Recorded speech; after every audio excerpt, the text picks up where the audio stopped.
Awami League, BNP, জাতীয় party, এই অন্যান্য আদার্স, এরাও তো একটা পথ দেখায়। এই কথা কর না, না দেখায় না?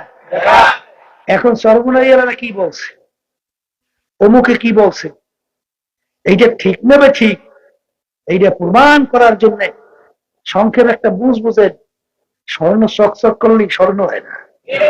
হ্যাঁ, এই স্বর্ণ প্রমাণ করার জন্য এমইটি ওরা কয় কষ্টি পাথর, কষ্টি পাথর দিয়ে ঘষা দেয়, ওই কষ্টি পাথর সিগন্যাল দেয় কোনটা অরিজিনাল কোনটা অরিজিনাল না। ঠিক কিনা? সর্বনারীরা কি বলে, অমুকে কি বলে, এই নিয়ে কষ্টি পাথর হচ্ছে কোরআন এবং হাদিস। ওই কোরআন এবং হাদিসের ভিতরে নিয়ে ঘষা মারা লাগবে। ঘষা দেওয়ার পরে যেটা ঠিক হবে ওইটাই ঠিক, আর যেটা ঠিক হবে না সে যে হোক তার কথা মানা যাবে। ঠিক না?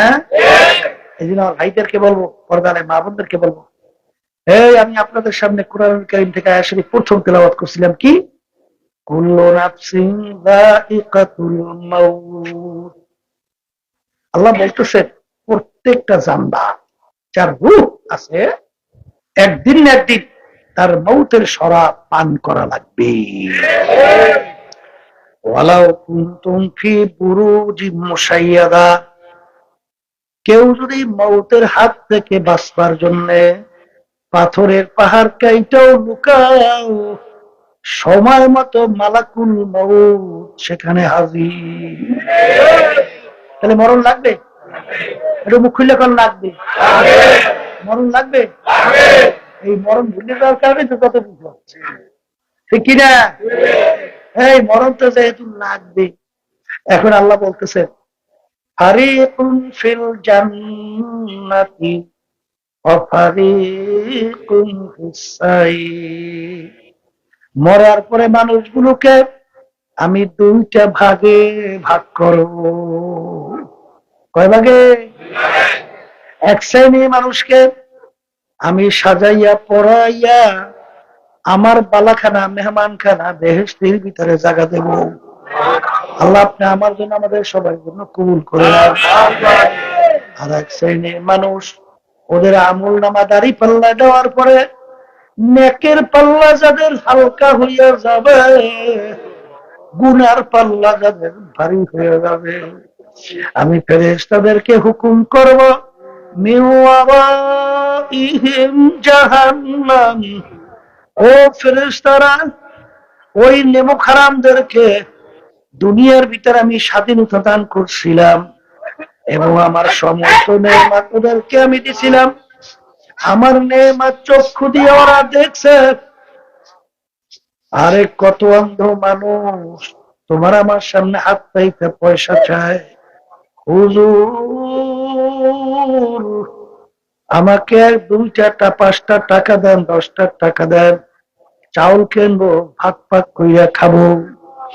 হুজুর আমাকে মালিক চক্ষু দেয় নাই, তামাম দুনিয়াটা দেখি আমি অন্ধকার। হুজুর আপনি তামাম দুনিয়া কত সুন্দর ভাবে দেখেন, তখন চোখে পানি রাখা যায় না। এ আমার মালিক, তুমি তো ইচ্ছা করলে আমাকে অন্ধ করিয়া বানাইতে পারত। তুমি আমাকে কত সুন্দর 2টা নেয়ামত চক্ষু দান।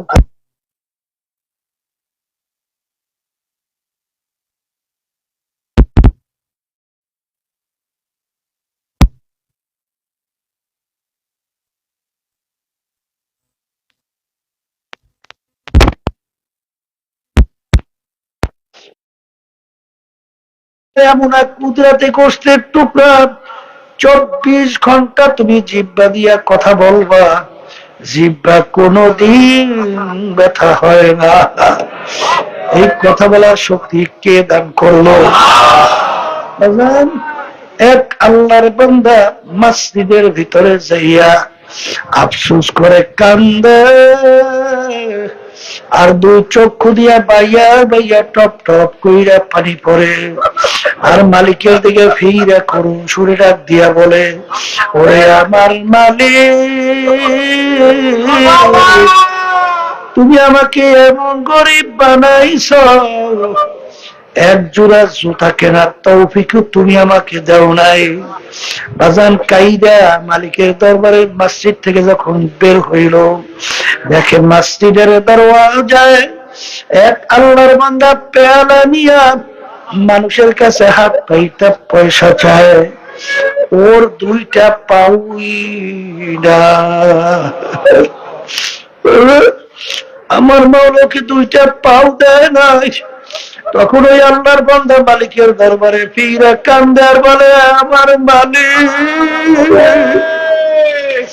আমার চেয়ে নেমো খারাপ আর দুনিয়ার দ্বিতীয় থাকতে পারে না, তুমি আমাকে পয়সা দাও নাই, এই আফসোসে আমি কান্দি। তুমি তো তোমার এই বান্দার দুইটা নেমাত পাও দাও নাই।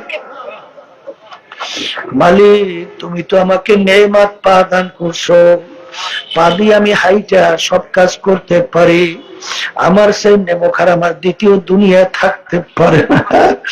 এ দুনিয়াদার পাগল আমার বাবারা, আরে কত সময় কত বড় লোক তাদের সন্তান বাচ্চাদেরকে আমাদের কাছে নিয়ে আসে,